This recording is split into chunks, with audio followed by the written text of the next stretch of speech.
I'm Andrea LaCour, co-founder and accessibility specialist at Contour Collective, and this is Profiles.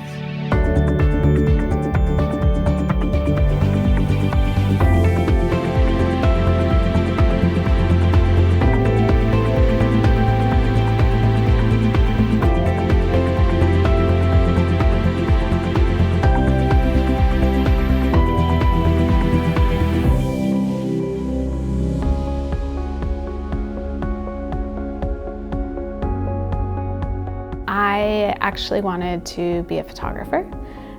And so in high school, I was very into photography and I took a ceramics class as well. And I made a sculpture that was really 3D and almost building-like, although it was a candle holder. And my ceramics teacher saw it and said, "Wow, you should study architecture." And I had never even thought of it before. And that kind of just sat in the back of my mind. And I entered college actually as a photography major. Journey-wise was very convoluted in that I wanted to kind of dual major and do both options, and eventually had to choose one, and I chose architecture. I did not get a job in architecture right out of school, and then eventually found my way into, really truly practicing architecture. I did that for just a few years, and then I transitioned into accessibility consulting, which is a very niche subset within our industry.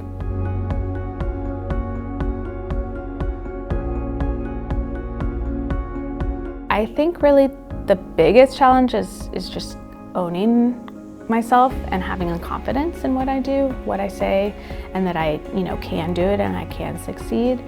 Because what I do as a sub-consultant, I am oftentimes in the room or on a job site with all men, where I may be the only woman. I do have one distinct memory, which was both kind of offensive but also empowering for me, in that I was speaking with somebody who, it was a male who had a lot of decision-making ability in this situation, and I was telling them a compliance issue that they had, and they asked to speak with my boss because they didn't like the answer I was giving them.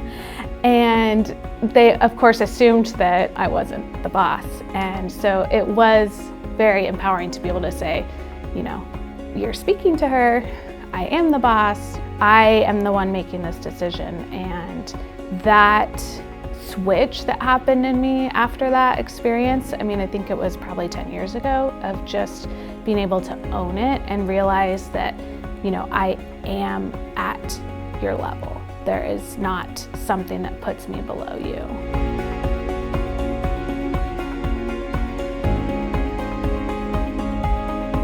Today we are here at a Foundation Communities property that I was fortunate to work on for accessibility consulting. They do amazing work in the community. They are an Austin-based nonprofit and they provide affordable housing. It's not segregated to the outsides. It's not, in the suburban areas. It's really integrating affordability within the ecosystem of urban Austin. And they do so much more than that. They provide healthcare support. They provide tax support during the tax season. We're in their learning center right now in one of their classrooms where they provide after-school programming and they provide community events and spaces. There's really no better time than now to try and focus on that, although they've been around for decades now doing this work.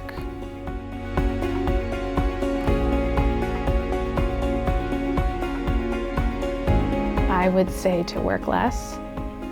And I don't mean, sit on your phone while you're at your desk.